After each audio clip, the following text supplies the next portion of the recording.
Hello and welcome to session 2 of Working with Edmodo.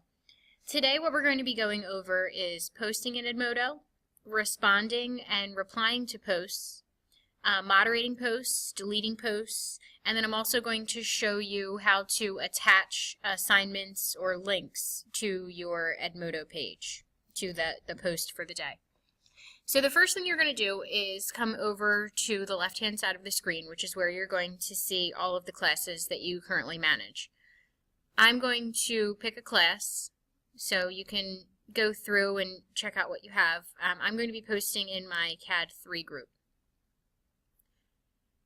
So what you would do is you see this note up here, and that's where you're going to be typing. So it says type your note here. That's where you create your post. You just have to make sure you're in the correct page, because if you're just in, this is your home screen, and if you're just in here, this note is going to go on to the central feed, which is where you can post for other teachers and other colleagues to see things. So if you have ideas and things like that, and it's also going to show you your most current post.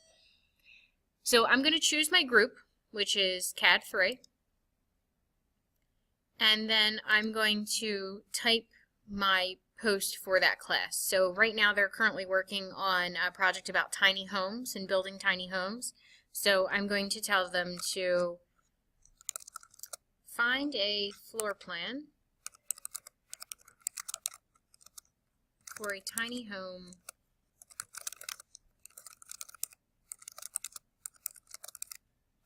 that you would like to live in. Okay, and you can go in and make adjustments or changes to those posts. Like let's say you find an error, you can come over to this little down arrow right here, and you can do a lot of different things. You can link things to the post, you can edit the post, which is what I'm going to be doing. If you posted it to the wrong class by accident or something else happened, you can delete the post. You can pin the post to the top of the page, so if your students are working on a project and they need to be able to access something for a week's time or something of that nature, you can pin the post to the top of the page to make it easier for them to find. You can add the post to the library, which makes it accessible to you for a longer period of time. If you put it in your library, you can grab it for another class, or you can grab it for another year if you're teaching the same things over and over, or you can also make the post public. So right now I'm going to go in to edit the post, and I'm just going to make my little edit and then hit save. Now if you were to have students post on your page for you, then you can reply to them. You can also reply to your own post. So if your students are involved in a conversation and you would like to take part in it, you can just reply. So right here in this white box below it, it says type a reply. So I'm just going to come in here, and you can say great job,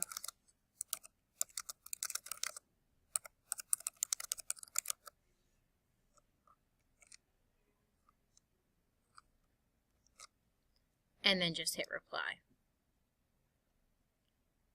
And again, I have an issue. I spelled that wrong, so I can come back in and hit edit reply and just get rid of that extra letter that I have in there, and then hit save, and it will save it.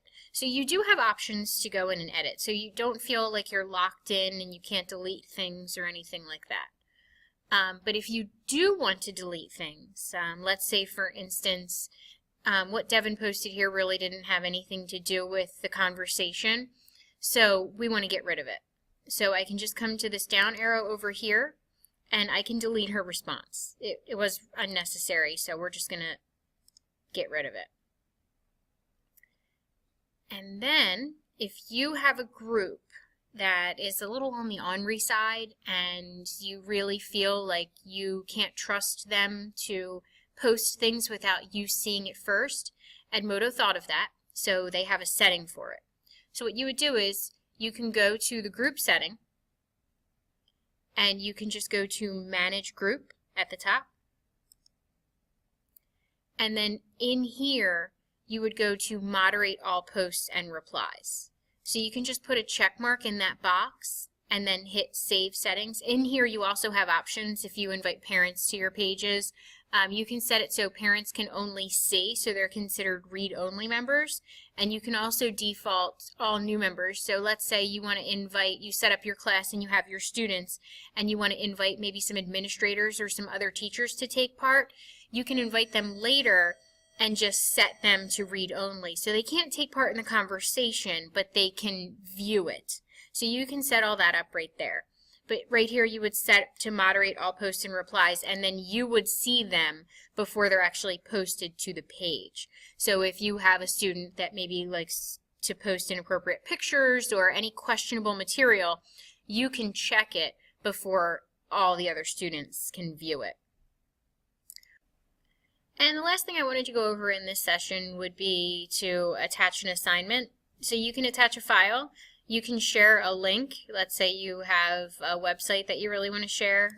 Maybe with these guys, I have,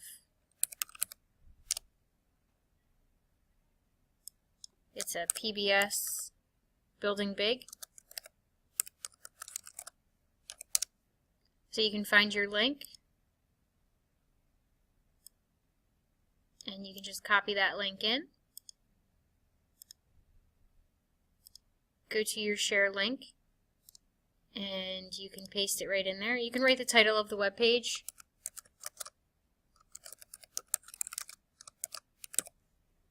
And you can hit attach. And it should attach the link. If you want to type a note, you would write, check this website out. And then hit send. And it will add a little link to it so the kids can just click right on it. You can also attach files. So if you have a picture that maybe they need to see, or an assignment, a Word document, or a PowerPoint presentation, which is something that I typically do with my students, I'll attach a PowerPoint presentation for them.